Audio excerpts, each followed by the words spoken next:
আজকাল না আমাদের হাতে অপশানের কিন্তু অভাব নেই, তাই হয়তো ধৈর্যটা অনেক কমে গেছে তলানিতে। যেখানে একটু খটকা লাগে সেখান থেকে বেরিয়ে আসতে আমরা কিন্তু দুবার ভাবি না। আসলে জীবনে বেটার খুঁজতে খুঁজতে এখন যে নেসেসিটিটাই হারিয়ে ফেলি টের পাই না।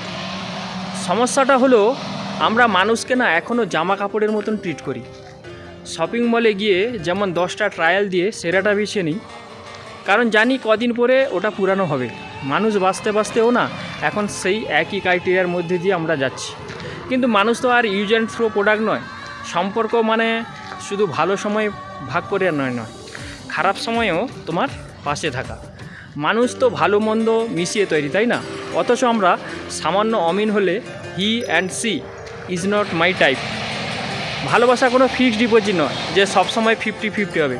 কোনো দিন হয়তো তুমি 30% এফোর্ট দেবে, আমি দেবো 70%। আবার যেদিন তুমি পারবে না সেদিন আমি সামলে নেব। দিন শেষে দুজনের হিসাবটা হবে 100-এ গিয়ে মেলে। এটাই তো হওয়া উচিত, তাই না? তোমাদের কি মনে হয় অবশ্যই কমেন্টে জানাও।